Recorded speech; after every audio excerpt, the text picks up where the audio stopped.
Hello, WCA. Mike Amori. You got a Week 5 update for you, the 12 and 2 o'clock students. We're going to be taking a look at a game played between two masters. And what we're going to be focusing on here is, one, the type of opening that it comes from, because it's very common to the same ones that you guys play. And I also want to start working on the method of finding a move when you're stuck. Okay, and there's some little tricks that players can learn along the way that can really help. All right, let's take a look. First, let's talk about why this is an opening that you see a lot in your own game. So e4, e5, knight f3, knight c6 is very common to everybody here. Okay, bishop to c4, bishop to c5, the Italian game, and now the move c3. And when you see that move c3, it normally indicates that white is going to try for one of two things. One, they're going to play with the two pawns together on d3 and c3.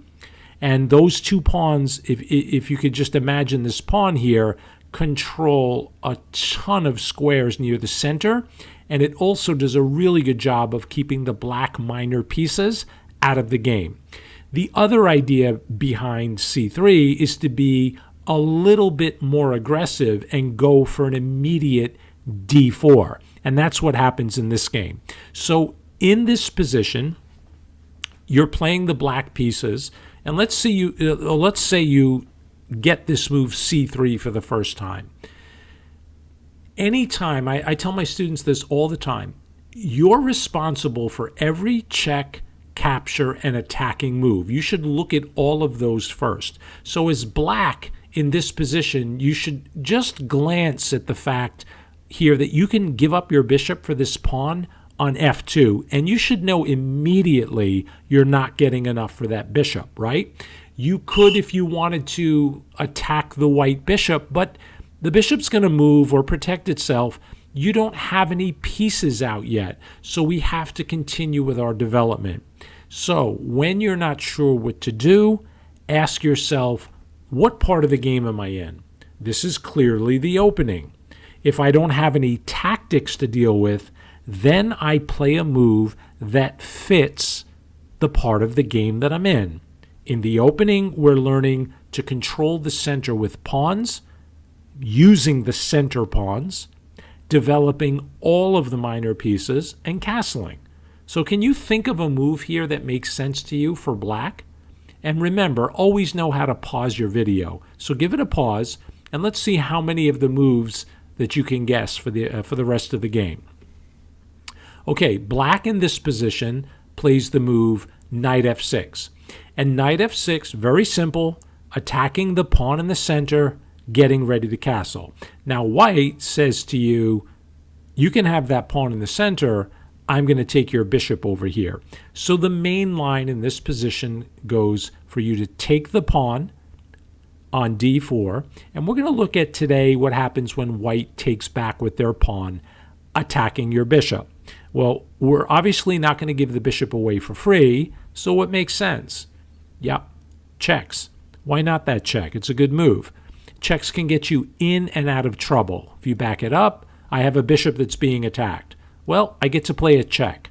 So it's not a wasted move because white can't do whatever they want. They need to get out of check here. So the most common way, and this has been played, boy, for I want to say 200 years, this opening, is to block your bishop with their bishop. We'll make the trade on d2, and in order not to lose this pawn here on e4, white will take back with the knight from b1. Okay, here is where at some point it might be useful to pause your video and just compare the difference between the two positions, because I've had students who have been confused in this very position and they weren't quite sure how to figure out what to do once these positions take place. Well, let's chat a little bit. We know we're in the opening. There are no clear captures or checks that do us any good, so the tactics don't really favor us here. So we need to get on with our business. Can you think of a move in this position that satisfies the three principles we're trying to take care of, or at least one of them. We need to fight for the center with center pawns. We need to develop all of the minor pieces and take care of our king. Now, if you said castling in this position, you might be running, I'll put that on the board for you, a little bit of a risk here. It's not the end of the world, but white generally likes when you leave these two pawns in the middle alone, because they can push either one of them right now and chase your very well posted knights away. And when knights get kicked very early in openings, they tend to not find good squares, because the squares that they land on are not supported by pawns or by their own pieces. So if you just put the knight out here in space, for example, it could easily get trapped on the side of the board or fall for some tactic. That's why in this position, let me go back a move, black normally doesn't castle. So what would you do? Okay, let's see how many of you found the move d5, which is by far the main move in this position. If I back that move up, you'll see that the main difference between the two teams here is the fact that white has this incredibly strong center and they're ahead in development. Every minor piece that they have left has been moved, or at least developed, one time, where we have this problem with this bishop down here on c8. This pointy guy's not working. So when you play d5, you're telling white, look, I'm not only challenging your center, but I'm also hitting your bishop here on c4. So you move the bishop, or I'm going to take it. But in either case, you have to answer to me in the middle. So in the game that we're looking at, white took the pawn, and black takes back. Now look, my friends, if you take with the queen in a tournament game and hang the queen on move 9, I can't help you too much. So clearly everybody at the WCA knows that we should take with the knight. At night, you have here now a position where white has one of these. You remember what that's called? That's an isolated d-pawn. And the word isolated in English simply means something that is separated from a larger group. This and by itself, when you're isolated, look at this pawn. It has no friends on this file or this file. And when I say friends, I mean other pawns. Because if this gets attacked, normally in middle games, you don't want to use your power pieces to defend pawns. You'd rather use them to go and attack things and, go make trouble on the other side of the board. But when you have an isolated d-pawn, you have no pawns that can support it. So that creates a very interesting battle.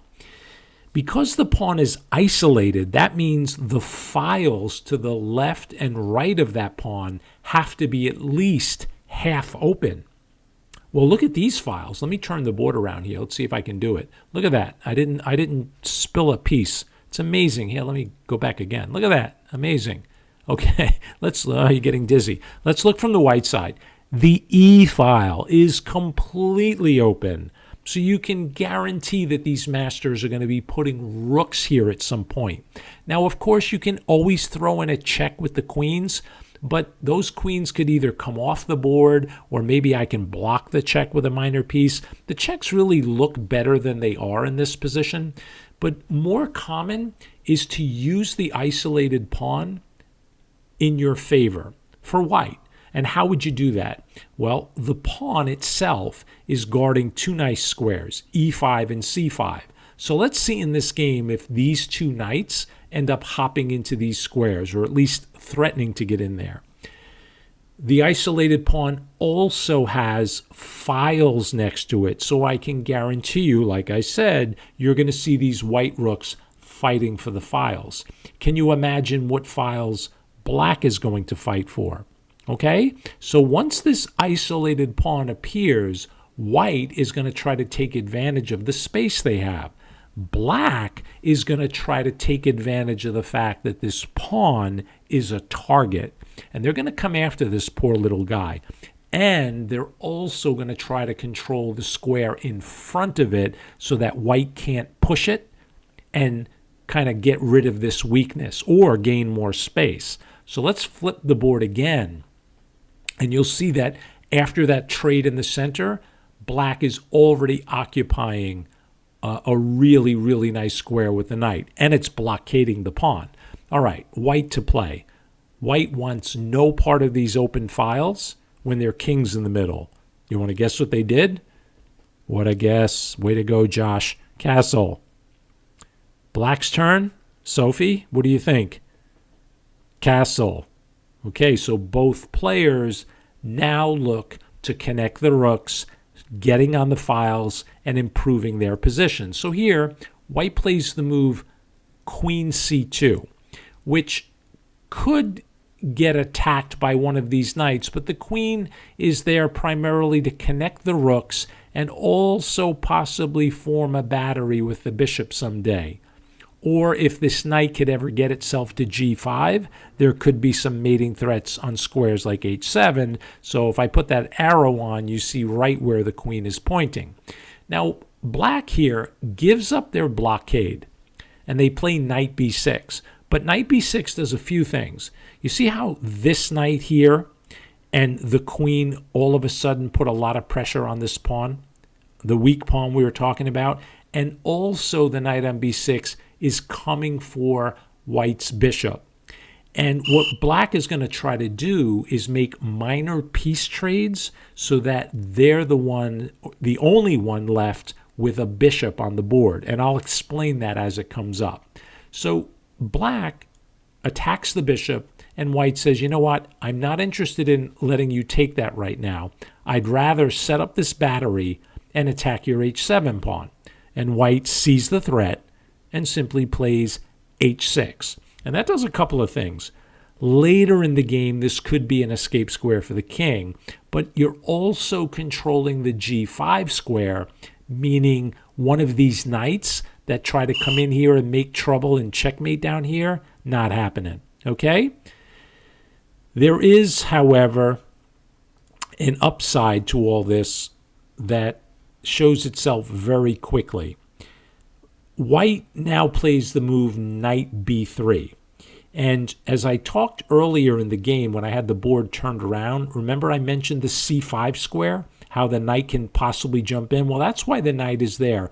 But what it allows is this nice move, knight to b4, which is a double attack. You're hitting the queen and bishop.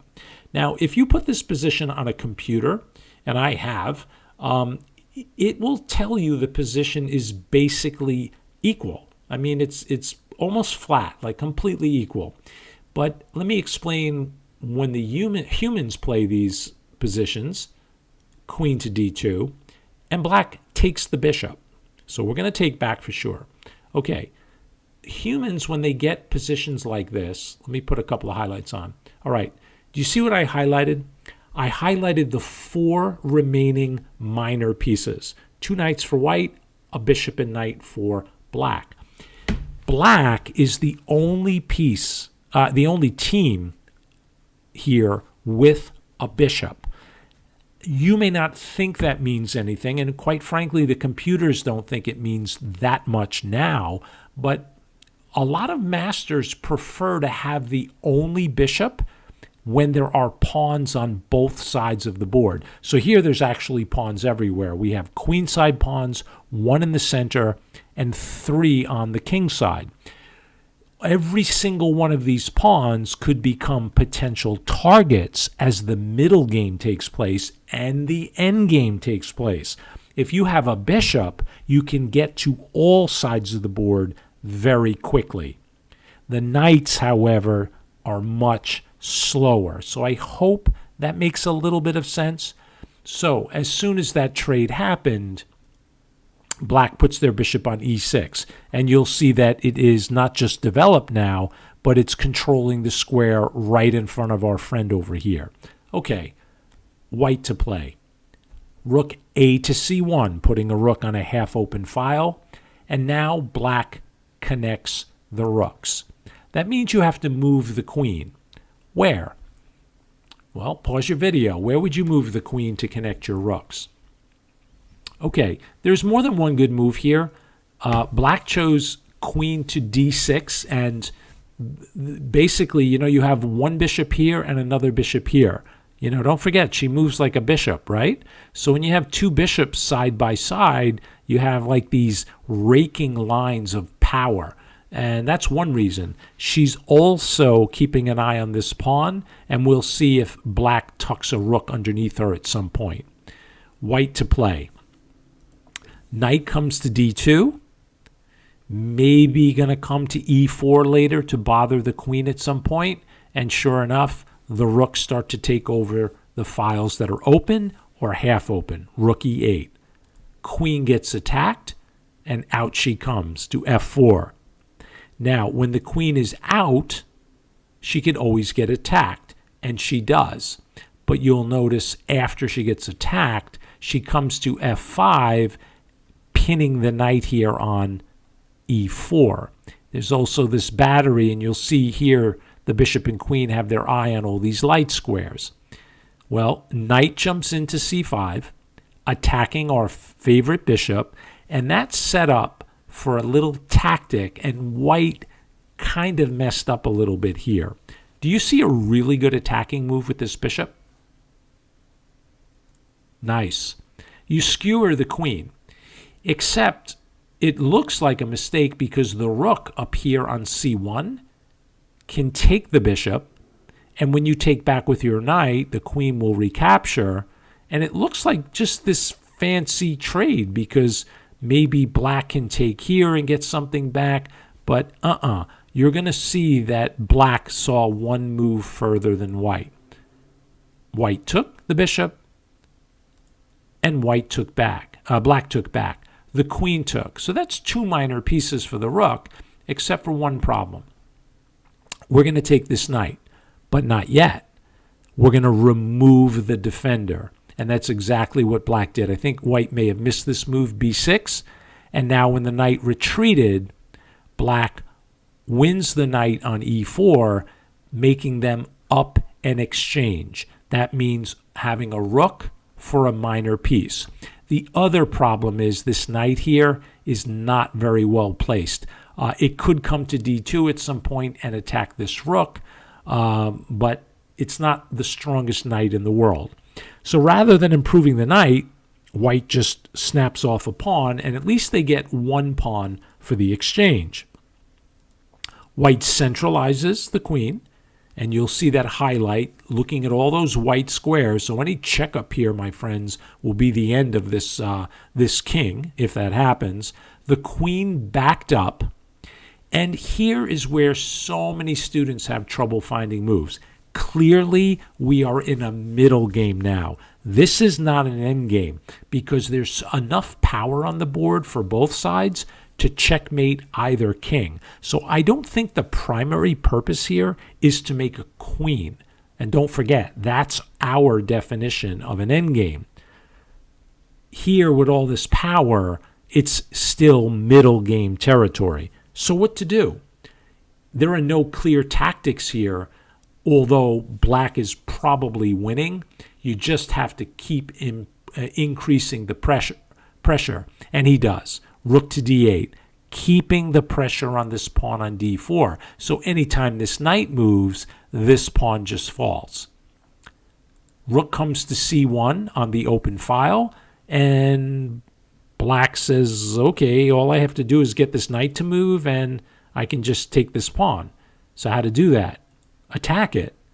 Now, white doesn't like your idea. So what do? Ah, very good, Chris. You block with the pawn, and you stop it from moving.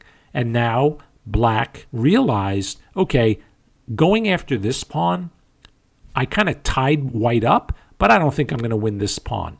So the rook switched and went to the e-file. Black is putting so much pressure there. White just sort of has to go back and forth, keeps an eye on this pawn, so maybe the knight would be free. And then a very cool idea by black, playing h5, even using the pawns to try to open up the white king. The white king doesn't like that. They don't want you to play h4. So what did he do? Very good, very good. And black just completes the same pawn formation. The black king is completely safe. And now they're telling white, okay, find a move that helps your position. If you want to move another pawn in front of your king, good luck. If you want to move a rook away somewhere and let my rooks come in and start checking your king, good luck. And here, white tried to get the knight in the game by going back to a1. But by doing that, that allows the black rook in. And white's whole plan was just to try to get this knight to a better square, and that's where they went. And in this position, black played one move, and white resigned. Pause your video, see if you can find it. Ah, very good. Queen f5. You see why it wins? Take a good look. Yeah, it threatens the knight and the pawn on f2 with a mating threat. Okay, long video, 20 minutes. 20 minutes of your life studying chess at the WCA. If you need to watch it in 2 parts next time, you can do that. But I hope you learned something. Really, really interesting game. We'll see you in class.